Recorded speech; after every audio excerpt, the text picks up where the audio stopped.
va vous parler de l'Italie de Mussolini à Meloni, parce que j'ai eu envie d'en parler, parce que le 25 septembre 2022, ça a été un grand choc pour moi. Cette Italie des Feste dell'Unità, parce qu'en Italie, il n'y a pas l'équivalent de la fête de Lima. Vous voyez, c'est réparti dans les villages de tous les côtés, avec des chants antifascistes. Elle avait disparu. Qu'est-elle devenue, cette Italie où c'est vrai, il y avait une démocratie chrétienne continuellement au pouvoir, mais il y avait un antifascisme ambiant dominant. Elle a disparu. Alors, je me suis posé la question, mais que se passe-t-il? Les Italiens ont-ils perdu la mémoire? Parce que Mussolini, c'est vrai, il est venu au pouvoir par la marche sur Rome en 1922 avec un coup de force, mais ensuite, il a été au pouvoir par des voies légales. Dès 1924, il y a eu l'équivalent des législatives, et il a eu 60% des voix. Donc il y a eu une adhésion, mais ensuite la bulle s'est dégonflée. Mussolini au pouvoir, ça veut dire 114 000 morts en Russie. L'Italie a été entraînée dans des guerres invraisemblables. Ça a été des assassinats. Y compris à Paris, les frères Rosselli assassinés par la cagoule sur demande de Mussolini. Ça a été des familles à l'étranger qui ne pouvaient plus rester en Italie, regroupées notamment à Argenteuil. Les communistes italiens ont commencé à connaître cette commune, et c'est de cette communauté italienne d'Argenteuil qui est issue en particulier Rino della Negra, qui faisait partie du groupe Manouchian, et issue aussi une femme FTP, Gina Piferi. Mon père lui-même est venu en France parce qu'il avait fait grève en Italie, et faire grève sous le fascisme, c'était risquer la prison, c'était ne plus avoir de travail. Eh bien tout ça, ça a été oublié. Alors je me suis demandé pourquoi, de quelle façon. Alors, je suis revenu aux sources, je me suis demandé comment cette Italie avait été construite, et s'il n'y avait pas une bête cachée dès le départ qui puisse expliquer qu'elle ressurgisse un peu plus tard. Et puis, j'ai essayé de voir par quel cheminement on était arrivé à Meloni. Donc, je suis parti de la construction de cette Italie où le Parti communiste était fort, capable de grandes mobilisations, mais je l'ai dit tout à l'heure, avec une démocratie chrétienne continuellement au pouvoir. Et on peut parler de bipartisme imparfait, c'est-à-dire qu'on avait deux grands partis, un parti au pouvoir, mais un parti communiste capable de mobilisation sociale qui pouvait infléchir la politique. Mais le Parti communiste n'a jamais été au gouvernement. Donc, j'ai essayé de voir comment cette Italie s'était construite et comment elle s'était défaite. Et elle s'est défaite en 3 temps. Les deux grands partis ont disparu. La démocratie chrétienne n'existe plus et le Parti communiste italien non plus. Ils ont disparu tous les deux au début des années 90. Et sont apparues des périodes dominées par des populismes. Alors le premier populisme qui est apparu après cette première Italie là, du bipartisme, c'est le populisme de Berlusconi. Alors, il n'y a pas eu que lui au pouvoir sur cette période, mais il a dominé la vie politique italienne entre 92 et 2011, on va dire. Et puis, après le populisme de Berlusconi, est venu le populisme de la Ligue du Nord et du mouvement 5 étoiles. Et la figure de l'époque, c'est Matteo Salvini. Et puis, dans une moindre mesure, Giuseppe Conte. Donc, vous voyez, c'est le deuxième populisme qui va être suivi par un troisième populisme, celui de Meloni. Donc, la situation actuelle, si tu veux bien remettre les 3 figures du départ, voilà. C'est qu'on est avec cette Italie dominée par ces 3 populismes, le populisme de Salvini qui se caractérise par sa caractéristique anti-migrant, le populisme de Berlusconi par la fraude fiscale, et celui de Meloni qui a une teinte mussolinienne. Et cette teinte mussolinienne, même si elle n'apparaît pas aujourd'hui dans le discours de Meloni, elle est dans les symboles. Si tu veux bien nous montrer les symboles. Et quand, en 2012, Giorgia Meloni a créé Fratelli d'Italia, elle a revendiqué sa filiation. Et sa filiation, c'est la filiation avec le MSI. Le MSI, vous voyez, c'est le mouvement social italien qui découle du parti fasciste. Et le trapèze que vous voyez en bas, il symbolise la tombe de Mussolini. Sa devise était « non rinnegare, non restaurare ». On ne restaure pas, mais on ne renie pas. C'est-à-dire qu'il se situait dans la ligne du fascisme revendiqué, donc par ce trapèze. Et ensuite est venu, il s'est transformé en Alliance Nazionale et il a donné Fratelli d'Italia. Donc on voit que ce dernier populisme, il a une filiation claire. C'est celle du fascisme et on le qualifie de post-fasciste avec au départ donc le parti fondateur, on peut dire, du nouveau fascisme, c'est le mouvement social italien, le MSI. Et vous voyez la tombe de Mussolini, elle se trouve à Predappio, près de Forli, et les Italiens n'ont pas fait leur deuil en quelque sorte. Les Espagnols l'ont fait de Franco, et il y a peu de temps, il est sorti de Valle de los Caídos, et il se trouve dans un petit cimetière, alors qu'il y a toujours des pèlerinages en Italie, à Predappio, il y a des échoppes avec des souvenirs mussoliniens. Donc voilà la situation actuelle. Donc revenons à cette construction de l'Italie, du bipartisme imparfait du départ. Alors si tu veux bien remettre le plan, Alain, s'il te plaît. Alors cette période de bipartisme, elle va être traversée par deux grands moments. C'est les 30 Glorieuses, qui vont être une période assez extraordinaire pour l'Italie, et les années de plomb, qui vont être une période de chaos invraisemblable pour l'Italie. Alors partons du début, en 1945. Alors en 1945, au moment de la libération, l'Italie est toujours une monarchie.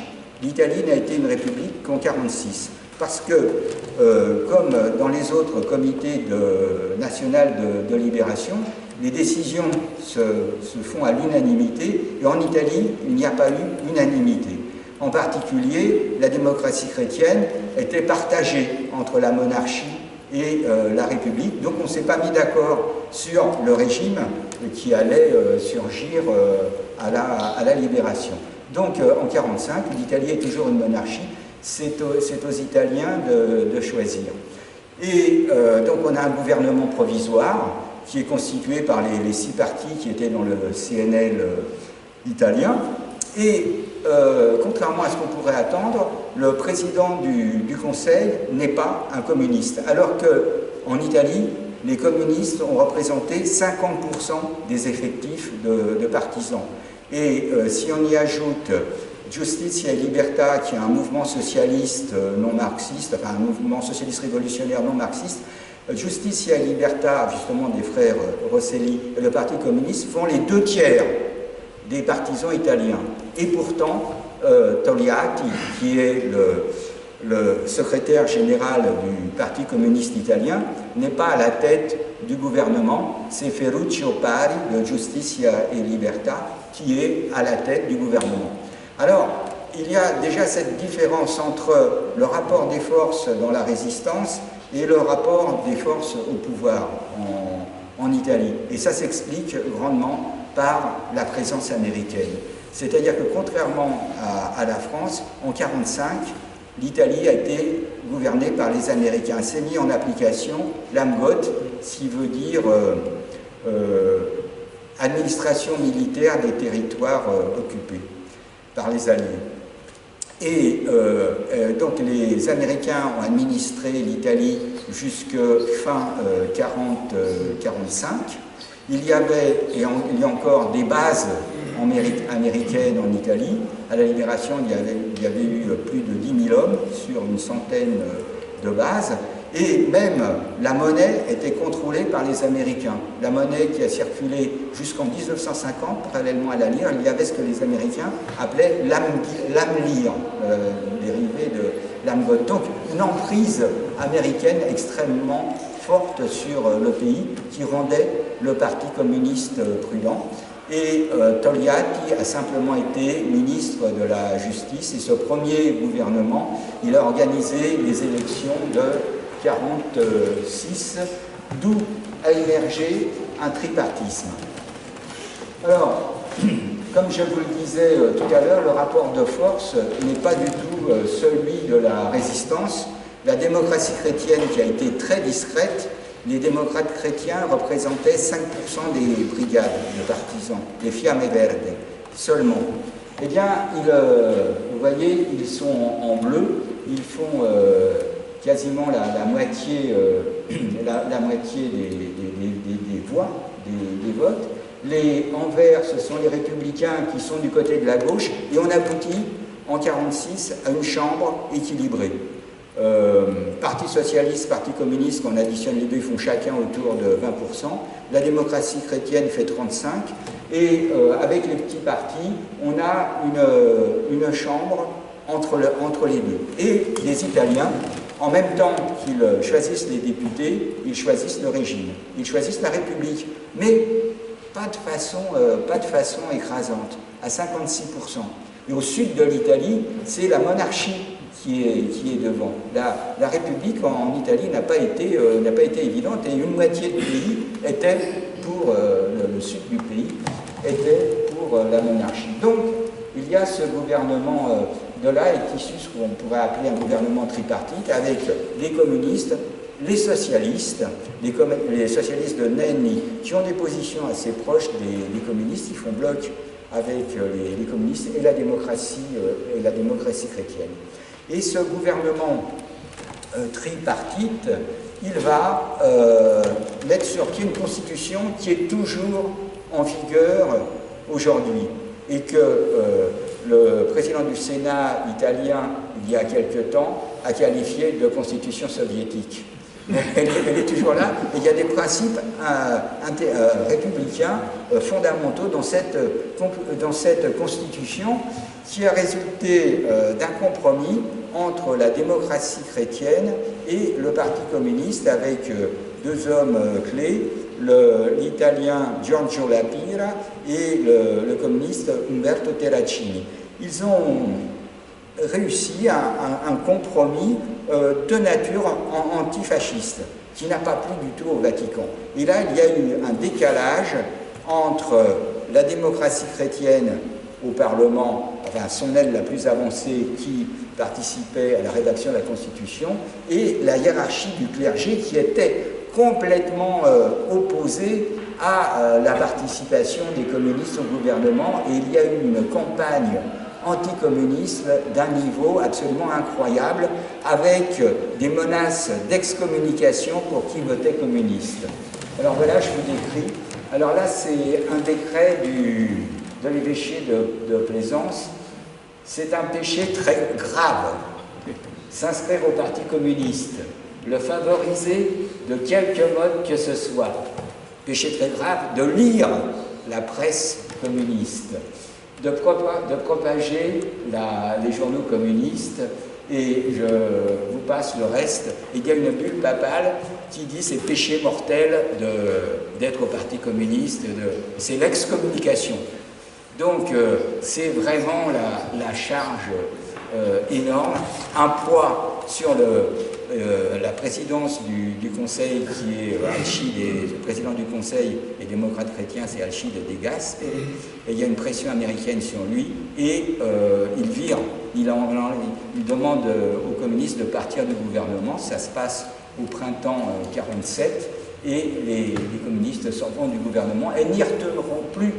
Jamais le Parti communiste, jamais le PCI n'a fait partie du gouvernement italien.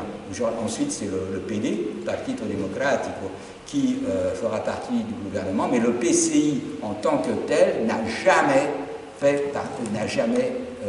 participé au gouvernement italien, et ça date de 1947, du moment où il est parti. Et après 1947, donc, on a le bipartisme, vous voyez, qui se met en place avec un parti communiste qui va se résoudre à être dans l'opposition, à avoir des mobilisations sociales, et la démocratie chrétienne seule au pouvoir. Et viennent les élections de 1948. Alors là, avec le rouleau compresseur de la propagande vaticane, c'est un raz-de-marée de la démocratie chrétienne qui fait 48% des voix et qui enlève la majorité des sièges, et le gouvernement est uniquement démocrate chrétien en 1948. C'est l'hégémonie complète de la démocratie chrétienne. Alors même chose à l'Assemblée, au Sénat. Donc voilà, le bipartisme là, imparfait, il est en place. C'est la démocratie chrétienne qui sera continuellement au gouvernement. Je me répète. Donc voilà, et les communistes sont très déçus parce que les militants qui ont fait la résistance, et qui ont été largement majoritaires, ils ont dû déposer les armes qu'ils ont en partie cachées. Primo Levi parle de sa sœur qui avait une mitraillette cachée quelque part dans son jardin. Dans Don Camillo, à un moment, il est question de ressortir les armes cachées entre Pepone et Don Camillo. Et ils sont à cran avec ce raz-de-marée démocrate chrétien, et là-dessus intervient l'attentat contre Togliatti, qui se prend 6 balles dans le dos, dont 2 dans la nuque. Il est dans un état très grave, Togliatti. Et donc le pays est à 2 doigts de la guerre civile. Les communistes qui étaient extrêmement déçus, qui n'en pouvaient plus, leur leader est gravement atteint, et on est au bord de la guerre civile. Beaucoup de militants communistes y voient une machination de l'extrême droite, et là l'Italie est vraiment proche d'une très grande violence. Et en même temps, l'Italie est à l'écoute de la radio sportive, parce qu'en même temps il y a le Tour de France. Et pour les Italiens, le Tour, c'était une revanche. L'Italie humiliée pendant la guerre, c'était une revanche, et ça se passait plutôt mal. Comptait sur Bartali, qui avait pas vraiment pu s'entraîner pendant... il est né en 14, et il n'avait pas pu s'entraîner pendant toute la période de la guerre. Il était contre Beauvais, qui avait 10 ans de moins, il ne se portait pas bien au classement. Et le jour de l'attentat de Togliatti, c'est l'étape Cannes-Briançon, et il fait une partie de son retard. Et l'Italie, qui est au bord de la guerre civile, retire son souffle. Et la légende dit que le soir, De Gasperi téléphone à Bartali et dit « Gino, il faut absolument que tu gagnes si on veut éviter la guerre civile ». Et le vieux Bartali, qu'on croyait au bout, avait fait un bout de la remontée, mais on ne pensait pas qu'il serait capable. Bobet avait 11 ans de moins. Et vous voyez là, ils sont dans leur coup d'appoule. Et bien il gagne l'étape Briançon, Aix-les-Bains. Il prend le maillot jaune et ne le quittera plus. Et l'Italie n'en revient pas. Et la légende dit que si toi aussi tu es un partisan de Bartali, je ne peux pas te tirer dessus. Et donc voilà, ça c'est la légende. Et Bartali en même temps, il fait la jonction entre les deux Italies. Parce que Bartali, c'est le favori du pape. Il est très pieux. On l'appelle Gino le pieux.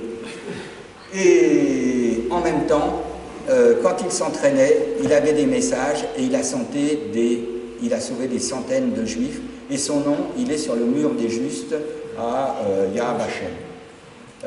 Donc, il est en même temps les deux Italies, et ça permet. Mais plus sérieusement, c'est la position de Togliatti qui s'est extrait de son lit d'hôpital et qui a exhorté au calme, alors que la situation était bouillonnante.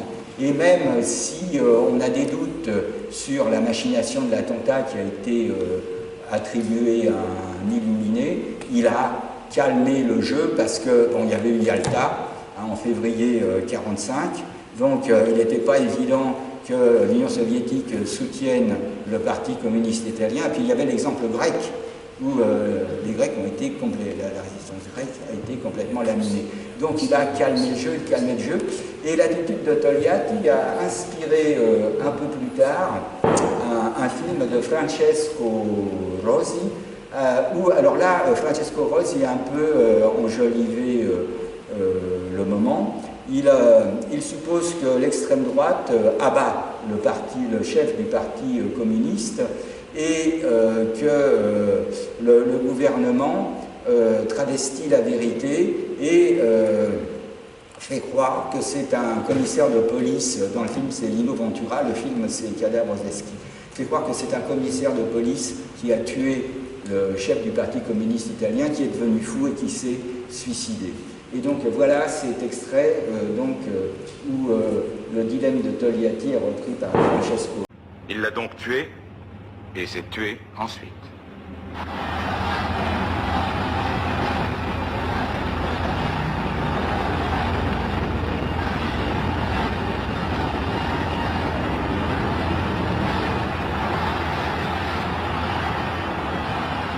Nous avons déjà accepté cette version.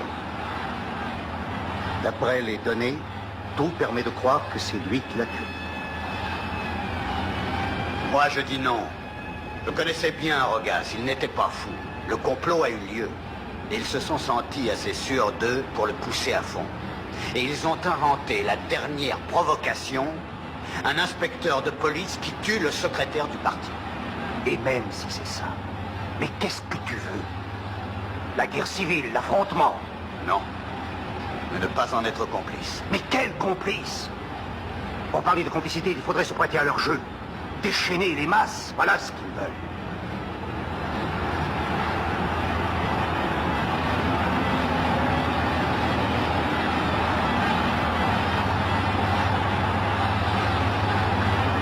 Et alors les gens ne devront jamais savoir la vérité.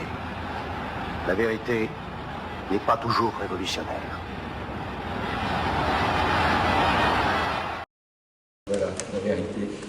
Donc, le Parti communiste, à partir de là, ne cherchera pas le pouvoir par les armes. Et deuxième couleur qu'il doit avaler, il doit avaler une défascisation très, très imparfaite. Donc j'en suis à... vous voyez, toujours dans mon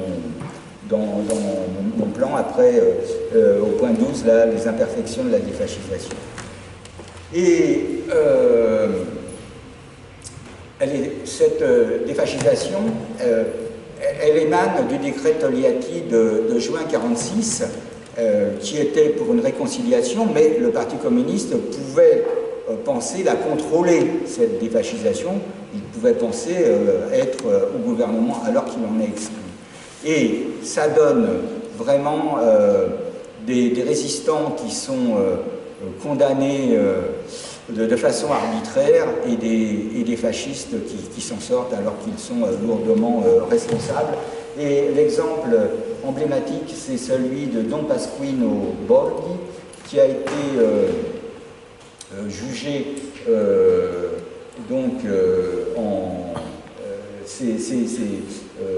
ces bourreaux ont été jugés en 1946, il a été exécuté en 1944, et ceux qui ont décrété sa mort en 1946 ont été condamnés à 26 années de prison. En 1948, avec la démocratie chrétienne au gouvernement, les bourreaux de Don Pasquino Borghi sont graciés. Et son rôle, alors c'est un personnage emblématique, parce que son personnage apparaît dans Rome, ville ouverte, avec Aldo Fabrizi. C'est le prêtre qui aide les résistants dans Rome, ville ouverte. On le voit ici et qui est fusillé à la fin. Donc une justice très légère pour les fascistes, une épuration, entre guillemets, très imparfaite chez les préfets administratifs. En 1960, sur 64 préfets en place, 62 étaient déjà là à l'époque fascisme. Sur les préfets de police, sur les 130 de 1960, 125 étaient déjà là au temps du fascisme. Et dans la magistrature, alors là, épuration à peu près nulle. Et on trouve encore dans les années 70 en Italie, des juges qui avaient participé au tribunal de la race. Donc en 70, il y avait des juges qui avaient décidé de qui était juif et qui ne l'était pas, du temps de Mussolini, donc pas d'épuration de la justice. Et c'est eux qui rendaient justice. Donc c'est vous dire où en était l'épuration. Et puis aussi le fait que des institutions du temps du fascisme soient restées intactes au moment de la libération, et ça c'était peut-être une nécessité économique parce qu'il y avait eu par exemple une réforme des retraites efficace du temps de Mussolini, et une institution qui s'appelle l'INPS, l'Institut National pour la Protection Sociale, eh bien c'était l'Institut National Fasciste, on a juste retiré le F, Institut National Fasciste de la Protection Italienne. Mais est-ce que, à partir de... Et on se sert beaucoup se servent de cet exemple pour dire Mussolini a anche fatto delle cose buone. Mussolini il a quand même fait de bonnes choses. En fait, Mussolini absorbait l'air du temps. Et Antonio Scurati, dans les livres qu'il écrit aujourd'hui, dans les articles, dit que c'est le premier populiste.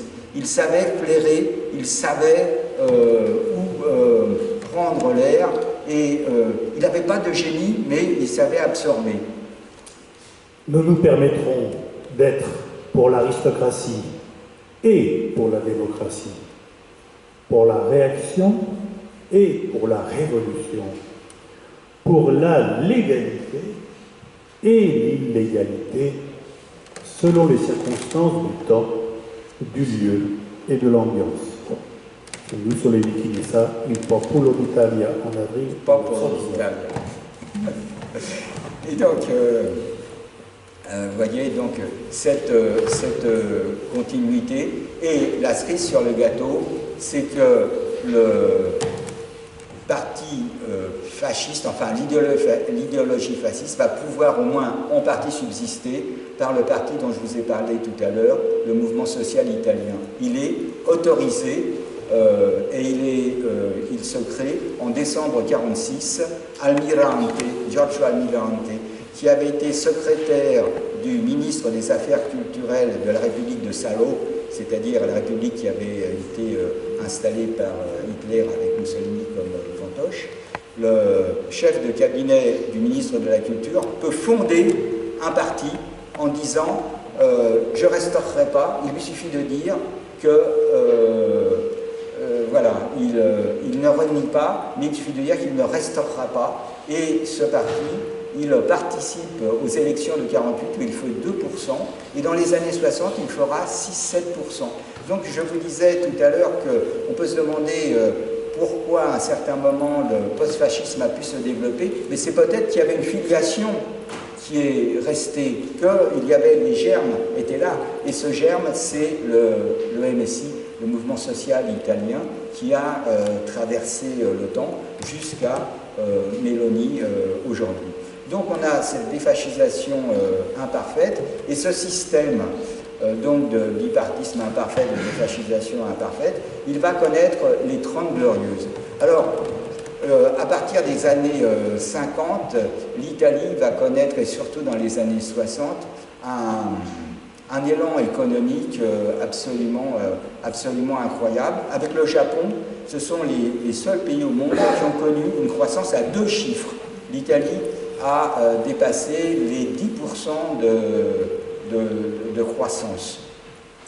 Donc, une période faste pour l'Italie, c'est à cette époque-là que l'autoroute du Soleil qui va rejoindre Turin au fin fond de la Botte est construit, et mes amis italiens se moquaient de moi, le petit français. On avait l'autoroute du Sud qui s'arrêtait à Avallon quand eux allaient de Turin au fin fond de la Botte. l'Italie a su exploiter le small is beautiful, c'est-à-dire que la miniaturisation des équipements a su être utilisée par les Italiens. Et ne serait-ce que sur les fers à béton, quand on a pu les faire dans des petites entreprises sidérurgiques, elles se sont multipliées dans la plaine du Pau, et j'en connais pas mal. Elles ont inondé la Lorraine, et la crise de l'acier lorrain vient en grande partie des Italiens. Et je connais un fils de paysan qui avait de l'idée et qui s'est lancé, qui est devenu millionnaire à l'époque, dans les cartons à chapeau. Pour la mode, il faut des emballages particuliers pour les chapeaux de la haute couture. Elle avait fortune là-dedans et chacun trouvait son créneau. Et j'avais accompagné un cousin qui travaillait dans les assurances, et je voyais dans les petites entreprises ces initiatives absolument incroyables. Alors, il y a un fondement théorique à ça, c'est l'Italie était rentrée dans le keynésianisme, les gouvernements ont compris qu'il faut favoriser la demande pour que le pays marche bien, et que ce soit de gauche et de droite. En France, Giscard d'Estaing a dit à un moment, nous sommes tous keynésiens, l'Italie c'était ça, et il y a un autre courant qui justifie qui explique cette expansion, c'est la régulation fordiste. C'est un courant paradoxalement marxiste qui explique que le capitalisme peut connaître des périodes d'expansion longues, et que c'est aux ouvriers d'en profiter pour se renforcer, d'avoir un rapport de force qui leur permet d'arracher des avantages sociaux. Et souvent, les partisans de la régulation fordiste citent Gramsci, l'Italien, qui, sur la base, lui, alors, des années 20, les années folles, avait eu cette intuition du capitalisme et des longues phases d'expansion. Alors donc c'est un moment, j'insiste un peu, parce que c'est un moment privilégié pour l'Italie, comme l'Italie n'en a jamais connu. Elle est à la tête des pays d'Europe, et c'est un pays qui est absolument exemplaire, avec un parti communiste qui prend ses distances par rapport à l'Union soviétique. Le rapport Khrouchtchev est discuté chez les intellectuels italiens. Togliatti dit la vérité, mais il a deux faces. En même temps, il ne condamne pas l'intervention en Hongrie, Togliatti. Mais bon, il joue sur les deux. Il publie Gramsci, qui écrit sur la démocratie dans le parti. Donc on a cette Italie, laboratoire d'idées économiques, etc. Mais il ne faut pas oublier qu'en même temps, la classe ouvrière, si elle a des bons salaires, elle est très exploitée. Et c'est sur cette période que Elio Pietri fait le film « La classe ouvrière va au paradis ». Parce que c'est le fordisme, mais en même temps le taylorisme, avec un rythme de travail absolument insoutenable, et quand même une fatigue, une misère ouvrière, si elle n'est pas pécuniaire, elle est ressentie. Et cette période assez extraordinaire, elle est interrompue par les années de plomb. Alors les années de plomb vont commencer le 12 décembre 1969 à Piazza Fontana à Milan. Et ces années de plomb sont absolument terribles. Elles vont se terminer le 2 août, enfin en général, on les fait terminer le 2 août 80 à la gare de Bologne. Alors à Milan, Piazza Fontana, c'est 17 morts et 100 blessés. Et à Bologne, c'est 85 morts et 200 blessés. Et au total, les années de plomb, donc de 69 à 80, feront 350 morts. Mais on voit tout de suite, alors les protagonistes, ce sont l'extrême droite et les brigades rouges, mais on voit tout de suite par les chiffres, le déséquilibre, c'est que 300 ont été imputés à l'extrême droite et 50 aux brigades rouges. Je dis ça parce que Berlusconi a inversé la responsabilité des années de plomb, mais dès les chiffres, on voit ce qui se passe. Alors, ces années de plomb, donc elles commencent Piazza Fontana, et la police oriente ses enquêtes vers les anarchistes, avec des interrogatoires musclés qui apparaissent dans Cadavres esquis. toi. Moi et toi. Allez, debout. Marche. Tout seul. Marche jusqu'à ce qu'on te dise de t'arrêter.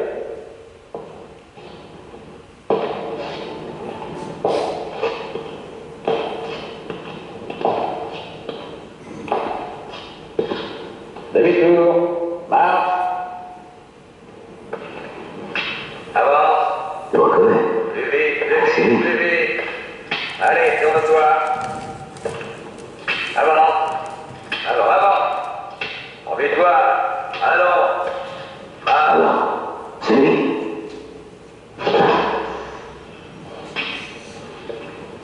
Marche.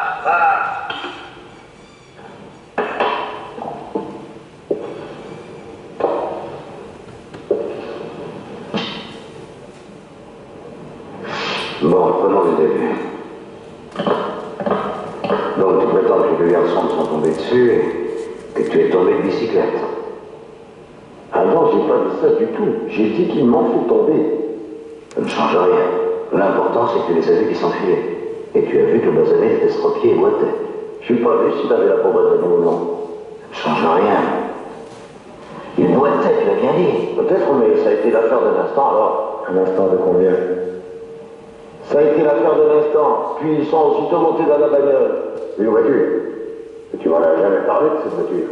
Vous m'avez pas laissé le dire. Vous m'avez posé des questions que sur les garçons. À l'issue de ces interrogatoires, l'un des anarchistes, qui s'appelle Giuseppe Pinelli, passe par la fenêtre. Et reste un deuxième inculpé, qui est Valpreda. Et Valpreda est en procès. Et les enquêtes se poursuivent et il apparaît qu'on ne peut pas imputer aux anarchistes l'attentat. Et donc la société civile prend conscience que ces attentats sont des attentats d'extrême droite. Et il y a un éveil de la société civile, en particulier dans le monde de la culture. Certaines œuvres insiste sur la stratégie de déstabilisation de l'extrême droite. C'est un roman de Sciascia qui s'appelle Il Contesto, le contexte, et le film de Francesco Rosi qui est Cadavreschi. Alors Cadavreschi, la plupart d'entre vous connaissent l'origine de la phrase. C'est Yves Tanguy et Jacques Prévert qui s'amusaient à faire des phrases en tirant sujet, verbe, complément. Et la première phrase qui est apparue par ce tirage au hasard a été « Le cadavre exquis boira le vin nouveau ». Et donc, ce titre, il montre qu'il n'y a pas de rapport entre les attentats. On cherche la déstabilisation. Et dans le film de Francesco Rosi, le commissaire, qui est Lino Ventura, cherche un rapport entre les juges qui sont assassinés, entre les gens qui sont assassinés. Il n'en trouve aucun, parce que le but, c'est la déstabilisation. Et c'est ça l'idée directrice du film. Et d'autres œuvres insistent sur le parallèle entre Pinelli et Valpredi et Sacco et Vanzetti. Sacco et Vanzetti, qui ont été condamnés en 1920, seront exécutés en 1927 après des manifestations en Italie, après des rebondissements, des procès, etc. Et ils donnent lieu à une pièce de Dario Fo qui s'appelle Mort accidentelle d'un anarchiste italien. Et parce qu'au moment du procès de Sacco et Vanzetti, il y a aussi une défenestration de Andrea Salcedo, qui était un de leurs amis, qui a été passé par une fenêtre à Brooklyn, aux États-Unis. Donc Dario Fo, l'auteur de théâtre, revient là-dessus. Et puis, il y a un film de Giuliano Montaldo qui s'appelle Sacco e Vanzetti. Et ce film, il est resté célèbre par la chanson, entre autres choses, interprétée par Joan Baez.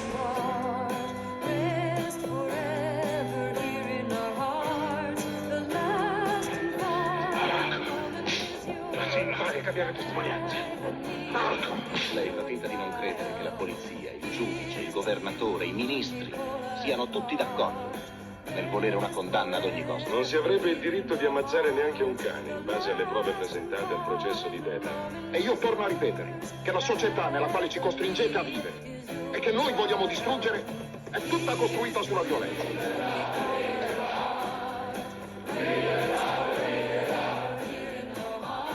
Et là, ça se passe donc en 72, les anarchistes sont graciés. Donc cette société civile en 72, elle va se trouver à un petit dilemme parce qu'elle vient de soutenir les anarchistes et qui entre dans le jeu les brigades rouges. Brigades rouges. Et donc, voilà, c'est l'extrême gauche qui, donc une extrême gauche qui rentre dans le cycle des attentats. Alors au début par des manifestations, puis par ce que les brigades rouges appellent la gambizzazione, tirer dans les jambes des patrons. Et puis en 72, et puis en 74, ils ont commencé à tuer des patrons. Et le monde ouvrier, il était dans l'expectative, parce que je vous l'ai dit tout à l'heure, les salaires étaient bons, mais il y avait des conditions de travail extrêmement dures. Et les manifestations du Parti communiste contre les brigades rouges, elles ont eu un succès mitigé. Le monde ouvrier était en bascule et il y avait une certaine influence des brigades rouges sur le monde ouvrier. Les attentats se sont développés et on est arrivé à une situation de chaos qui a fait peur au secrétaire du Parti communiste, Enrico Berlinguer, parce qu'il a eu peur d'une situation à la chilienne. Vous savez que Salvador Allende a été président avec 36% des voix aux élections présidentielles. Il a été en tête, mais avec seulement 36%. Ça a été ensuite entériné par le Parlement. Et il a perdu à un moment, Allende, le soutien de la démocratie chrétienne. Et Berlinguer en a déduit que pour que le Parti communiste puisse aller dans les allées du pouvoir en Italie, il lui fallait absolument le soutien de la partie gauche de la démocratie chrétienne. Et en 1973, il eut cette idée du compromis historique. Et donc, il a commencé à prendre des contacts avec Aldo Moro. Alors, il ne pensait pas aller au gouvernement, mais à des accords au moins au Parlement sur certaines mesures. Et un dialogue s'est fait. Et c'est au cours de ce dialogue que Aldo Moro a été enlevé le 16 mars 1978. Donc, il a été enlevé et tout de suite condamné à mort parce que pour les brigades rouges, il représentait l'État soutien du capital et une complicité avec, on pourrait dire, une tentative d'enfumage, entre guillemets, du monde ouvrier avec le compromis historique. Et d'ailleurs, j'en parlerai tout à l'heure, le cadavre d'Aldo Moro dans une R4 a été retrouvé à mi-chemin entre le siège de la démocratie chrétienne Piazza del Gesù et le siège du Parti communiste Via delle Botteghe Oscure à Rome. Entre les deux, démocratie chrétienne et Parti communiste, c'est là qu'on a retrouvé Aldo Moro. Donc, il le voit avec une double symbolique et il est condamné à mort dès le départ. Et c'est ce qu'on voit dans un film de Marco Bellocchio. Buongiorno, il presidente della Democrazia Cristiana Aldo Moro è stato oggetto di un gravissimo attentato.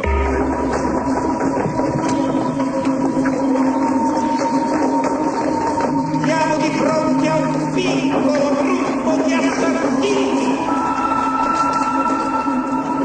Le responsabilità di Aldo Moro sono le stesse per cui questo Stato è sotto processo.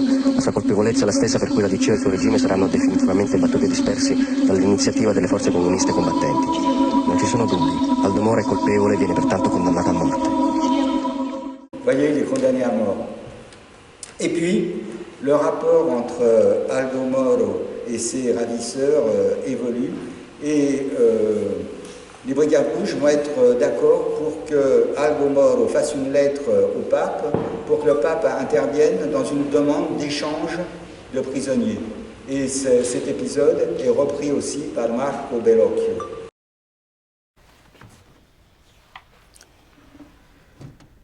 Posso cominciare? Sì. Santità. Mi scusi, tra di voi c'è una donna. L'ho capito da come sono ripiegate le calze. Santità. In quest'ora tanto difficile mi permetto di rivolgermi con vivo rispetto e profonda speranza alla santità vostra, affinché con altissima autorità morale e cristiano spirito umanitario voglia intercedere presso le competenti autorità governative italiane per un'equa soluzione del problema dello scambio dei prigionieri politici e la mia restituzione alla famiglia, per le cui necessità assai gravi sono indispensabili la mia presenza ed assistenza. Solo la santità vostra può porre di fronte alle esigenze dello Stato, comprensibili nel loro ordine, le ragioni morali e il diritto alla vita. Con profonda gratitudine, speranza e devoto ossequio, devotissimo Aldo Moro. Voilà. Et le pape va répondre. Il va dire je m'agenouille devant les Brigades Rouges pour que Aldo Moro soit libéré, mais il n'intervient pas pour l'échange de prisonniers et les Brigades Rouges vont décider de l'exécution d'Aldo Moro. Et on a aussi cet épisode dans Marco Bellocchio. E vi prego, in ginocchio, liberate l'onorevole Aldo Moro. Liberarlo senza condizioni, una presa per il culo. Ma se anche il Papa si è inginocchiato, ancora non vi basta? No. Chiara, non ci vogliono riconoscere. Ma perché vi dovrebbero riconoscere se voi non riconoscete loro, scusa? Donc pas d'échange, donc Aldo Moro sera exécuté. Et là, un nouveau dilemme va se poser au pays. Il va y avoir des tensions, y compris dans la démocratie chrétienne. L'aile gauche va estimer que Aldo Moro n'a pas été suffisamment défendu parce que c'était à l'époque Giulio Andreotti qui était président du Conseil et qui n'avait pas intérêt à ce que Aldo Moro parle. Et compte tenu des rapports qui s'étaient liés entre lui et ses geôliers, il craignait que Aldo Moro parle. Et Aldo Moro avait senti qu'il était peu soutenu et il a écrit une lettre qui a été retrouvée ensuite qui disait qu'il ne voulait pas que la classe politique le suive au moment de sa dernière demeure. Et sa famille a été de cet avis. Il y a eu 2 funérailles d'Aldo Moro. Il y a eu des funérailles d'État avec un cercueil vide. C'est-à-dire que tout ce qu'on voit sur Internet, funérailles d'Aldo Moro, c'est de voir le discours du pape, c'est devant un cercueil vide. Et il a été enterré par sa famille dans une petite bourgade romaine qui s'appelle Tonita Tiberi, promis à l'italienne. C'est-à-dire qu'on a voulu ménager l'intérêt de l'État, les apparences, et en même temps la volonté d'Aldo Moro. Et c'est dans les mœurs italiennes, c'est souvent qu'on trouve ce type de fait. Donc, dans le monde ouvrier, même dilemme, je l'ai dit tout à l'heure, les brigades rouges avaient une influence tant que c'était des patrons qui étaient attaqués et encore la violence, plus les attaques étaient violentes, plus cette influence s'amenuisait. Et là, avec l'assassinat d'Aldo Moro, l'influence des Brigades Rouges est vraiment décrescendo, d'autant plus que dans le monde ouvrier, il y a bien la CGIL, l'équivalent de la CGT en Italie, mais il y a aussi les ACLI. Les ACLI, c'est l'équivalent de la CFTC, qui sont relativement fortes en Italie. Et les ACLI, c'est les associations chrétiennes, elles, c'est Lavoratori Italiani. Donc tous les travailleurs chrétiens là, ne suivent plus les Brigades Rouges, sont en décrépitude dans le monde ouvrier, d'autant plus qu'elles assassinent un militant cégétiste qui est Guido Rossa. Guido Rossa dénonce un militant des Brigades Rouges qui distribuait des tracts dans son entreprise et il est exécuté par les Brigades Rouges qui visaient peut-être les gens, mais enfin l'ont tué. Et là, à son enterrement, il y a 250 000 personnes et c'est le tournant définitif. L'influence dans le monde ouvrier est perdue, les Brigades Rouges vont être décimées et donc c'est le moment où il y a des procès, où il y a des fuites vers la France et la doctrine Mitterrand, s'il n'y a pas de crime de sang prouvé, on accueille, avec des figures que vous connaissez, voilà, Cesare Battisti, Tony Negri et encore aujourd'hui Marina Petrella qui est en instance d'extradition, qui n'a pas encore été extradée. Et c'est donc la fin des Brigades Rouges. Alors, on aurait pu penser que la situation de chaos allait diminuer, que les opportunités de coup d'État, les manipulations d'extrême droite allaient avoir moins de prise sur la société, mais il n'en est rien. Les attentats continuent et le paroxysme, c'est le 2 août 1980 à Bologne, comme je l'ai dit tout à l'heure, avec 85 morts. Et les attentats ne termineront qu'au moment où la loge P2 sera démantelée. Alors, la loge P2, c'est une loge maçonnique qui est devenue un électron libre, qui n'est plus reconnu par les instances de la franc-maçonnerie, mais qui recrute ses adhérents chez les généraux des carabiniers. Il y a des ministres, et il y a un bulletin d'adhésion au nom de Silvio Berlusconi à la loge P2. Et la loge P2 a quelques ennuis au début des années 80, avec une banqueroute frauduleuse, vous avez peut-être entendu parler, du Banco Ambrosiano, qui était en relation avec le Vatican. Et on s'est aperçu que le Vatican était en partie financé par des fonds de la mafia. Et donc, ça faisait un peu désordre, et au centre, il y avait donc la loge P2. Et dans les enquêtes, on découvre qu'il y a un plan de prise de pouvoir, une nouvelle république. Enfin, il y a tout un plan de prise de pouvoir par cette loge. Et à partir du moment où elle sera démantelée, les attentats vont arrêter. Alors, ce qui a été prouvé sur le moment, c'est uniquement des contacts avec les groupes extrémistes. Le financement des attentats par la loge n'a pas été prouvé. C'est seulement en 2020 qu'un procureur du parquet de Bologne a déclaré qu'on avait les preuves de financement et vraiment de participation de la loge P2 aux attentats qui avaient été guidés avec la complicité de personnages de l'État. Alors, ce qui est la leçon à tirer de ces événements, c'est que ces extrémistes-là, ceux qui ont la loge P2 et ceux qui ont fait les attentats, étaient des dissidents du MIS, c'est-à-dire que j'ai parlé tout à l'heure de l'affiliation avec le fascisme. Il restait donc des germes de fascistes qui ont donné lieu à ces groupes extrémistes qui se sont exprimés au moment du chaos, qui ont eu des appuis d'État. Et la leçon à tirer, c'est que quand persistent des structures fascisantes ou subversives de quelque nature que ce soit, à l'occasion de chaos, elles peuvent prendre une certaine ampleur à partir du moment où il y a une complicité dans l'appareil d'État. Et cette complicité dans l'appareil d'État, elle existe toujours aujourd'hui et elle joue avec la mafia.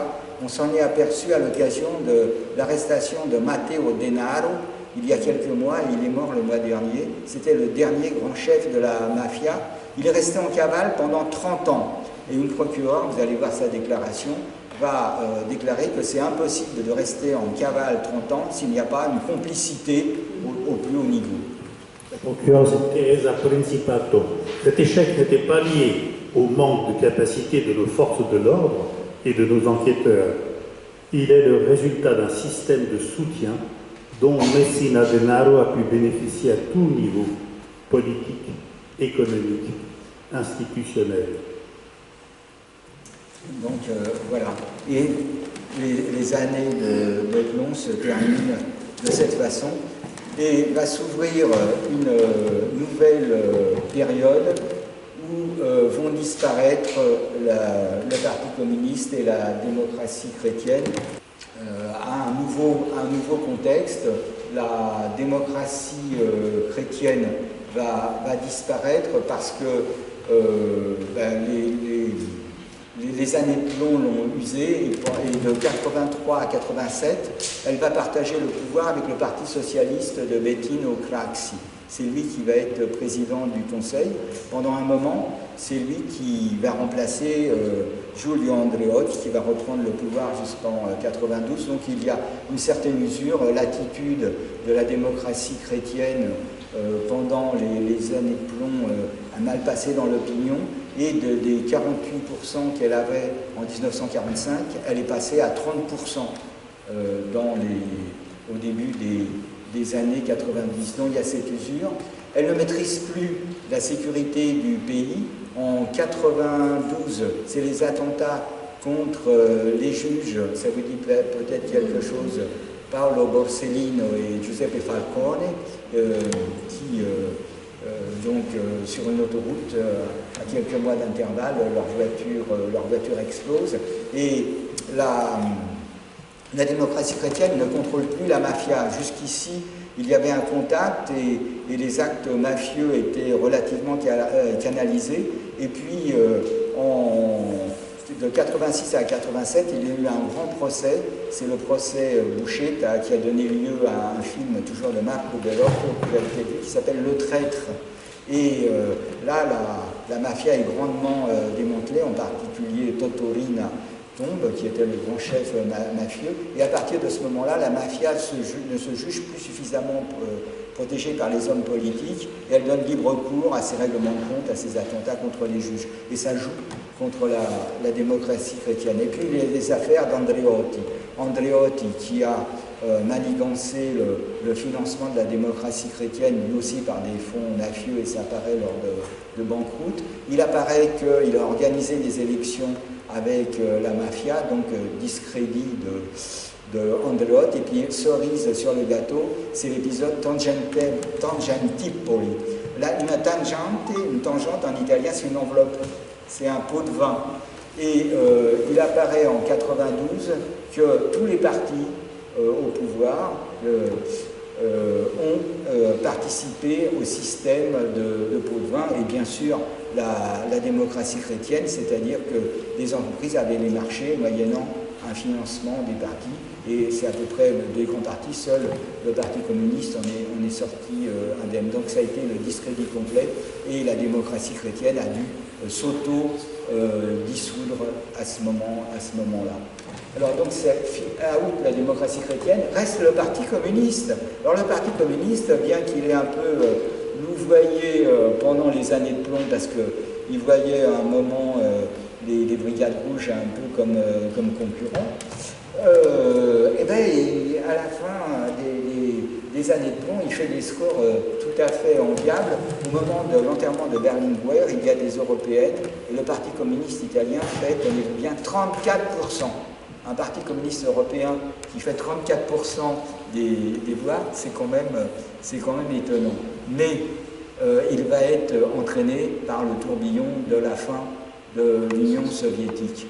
Et dès 89, au moment de la chute du mur, son secrétaire général de l'époque, qui est Achille Occhetto, envisage le changement de nom. Et le changement de nom, ça signifie un changement de nature, et ça va être le cas en 91 au congrès de Rimini. Le Parti communiste va devenir Partito Democratico di Sinistra, Parti démocratique de gauche, et toute référence au communisme va disparaître, que ce soit dans les textes ou que ce soit dans les emblèmes. Regardez, alors là c'est les nouveaux protagonistes. Alors vous voyez Giulio Andreotti, donc Bettino Craxi, et au moment de Tangentipoli a été déclenchée, l'opération sur les tangentes a été déclenchée par l'opération Manipulite, opération main propre. Et l'opération main propre a été menée par Antonio Di Pietro, que vous voyez ici. C'est les trois protagonistes de la fin de la démocratie chrétienne. Et donc, out la démocratie chrétienne, le Parti communiste, il est dirigé par Achille Occhetto. Vous voyez son emblème et ce qu'il devient. Vous voyez le nouvel emblème, aucune référence au communisme. Vous voyez l'arbre, la rose, le Partito Democratico di Sinistra. Aucune référence, elle est gommée. Et d'ailleurs, les déclarations de Occhetto le montrent clairement. Et donc, il a changé de nature. Nomina consequentiam regum, les noms sont les conséquences des choses. S'il a changé de nom, c'est parce qu'il a changé de nature. La chose a changé. C'est Dante qui le dit, et là, il est vérifié. Une contamination entre les cultures populaires et progressistes de notre pays, celle qui a mûri dans l'expérience originale du communisme italien, celle du réformisme libéral, démocratique et socialiste, celle du catholicisme social et démocratique, et celle nouvelle liée aux thématiques de l'environnement, de la différence sexuelle et de la non-violence. Donc voilà le nouveau parti et une idéologie, vous voyez, large de façon à rassembler des divers courants de gauche et se transformer en fait en parti de centre-gauche. Donc les deux grands partis ont disparu et on va en venir à une période de populisme, et le premier des populismes, ça va être celui de Berlusconi.